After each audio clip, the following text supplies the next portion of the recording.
Yes. It's your boy, Mike Smith, also known as AK, also known as the coolest guy in sports. Back with another overrated versus underrated. This time I have Nicolas Batum on the menu. Is Nicolas Batum overrated or underrated? Batum in 60 games this season, averaging 31.5 minutes per game, 9.6 points per game, 45.9 from the field, 39.3 from the three-point line, 5.2 rebounds, 3.4 assists, 0.6 blocks per game, 1 steal per game, shooting 85.9% from the free throw line. That being said, is Nicolas Batum overrated or underrated? Now, his production has dropped since he signed that massive contract. Before he signed the contract, he averaged a career high of 14.9 points per game, about 5 assists, 6 rebounds. And the Hornets were really a surprise team when he got traded from the Portland Trailblazers to the Charlotte Hornets. They won 48 games that year, losing to Miami in a 7-game series in the first round of the Eastern Conference playoffs. That was their best season in the history of their franchise in the 2015-2016 season. Then, as we all know, came the summer of the 2016 season where the salary cap had jumped and it wasn't a lot of great players and teams had all this money, so they had to give all this money away to guys that really did not deserve the type of money that they received, like Allen Crabbe, a 4-year, $80 million deal with the Portland Trailblazers. They signed him. Also, Evan Turner, another 4-year, $80 million deal. Ryan Anderson, 4-year, $80 million deal.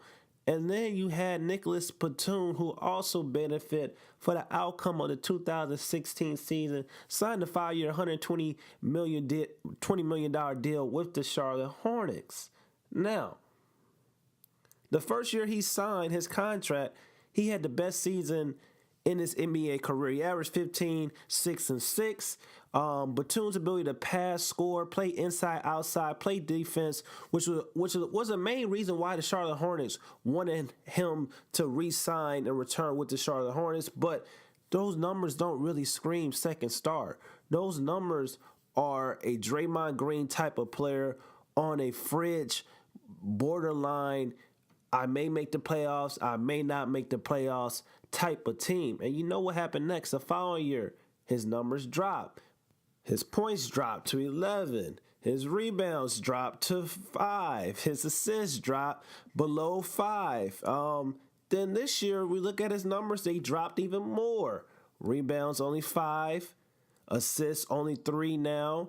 Also points 9.6, and he's still playing high minutes. His minute totals are still very similar. He's only averaging less than 3 minutes per game before he signed his massive contract in the 2016 free agency summer. So, as we can see, his production has dropped off. And basically, am I surprised? No, I'm not surprised, because we know what guys tend to do once they sign their massive contract. They have a good first season to show that, this is the reason why you signed me. And then after that, reality sets in, kind of like Hassan Whiteside after he signed his massive contract.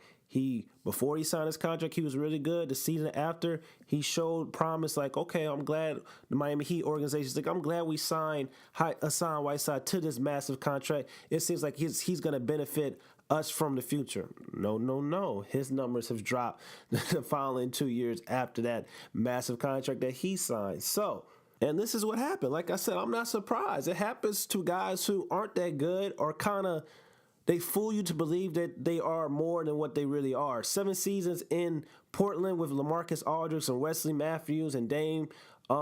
He was a solid role player. The 4th option on the team who could do a little bit of everything. Once again, a Draymond Green type of player on a championship contender team, even though we know the Portland Trailblazers wasn't really going to win a championship, but they were still contenders each and every year. But when he got traded to the Hornets, his numbers improved slightly because he had a new opportunity.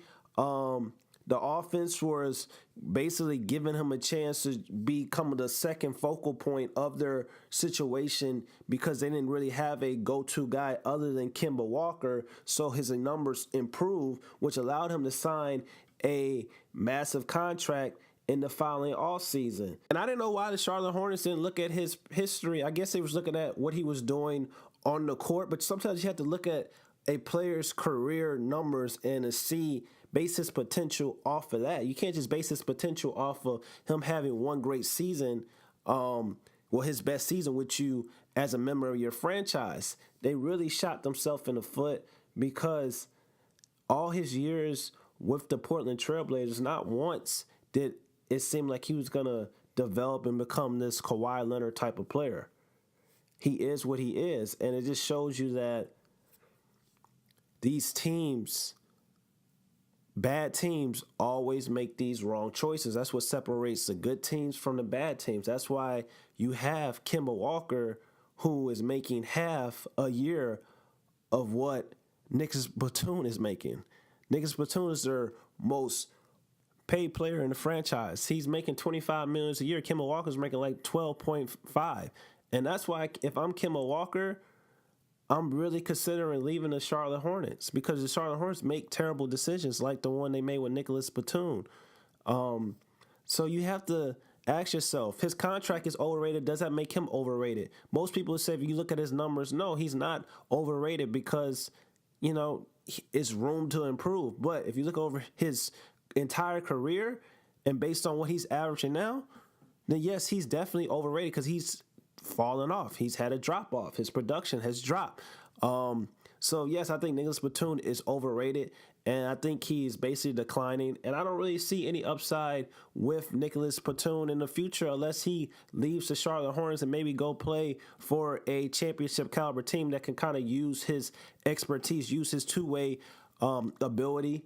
But I don't know. He could just be washed. He could just be cooked, to be honest. And I think he's definitely overrated. I know that contract is overrated. And I know that the Charlotte Hornets, if I'm Kemba Walker, I'm not going to probably re-sign with the Charlotte Hornets. Even though they can offer me the most money, you're going to still be in a situation where year after year you're not making the playoffs because Nicolas Batum is not the only bad contract that they have in Charlotte. So I think Nicolas Batum is overrated. Let me know what you guys think in the comments below. Don't forget to like, comment, and subscribe. It's your boy, Nicolas Smith, also known as A-Kiss Bifo Family. Basketball fans only. Thank you guys for all your support. Let's get this movement to 1,000 subs. It's your boy, Nicolas Smith, also known as A-Kiss. I'm gone, man. Peace.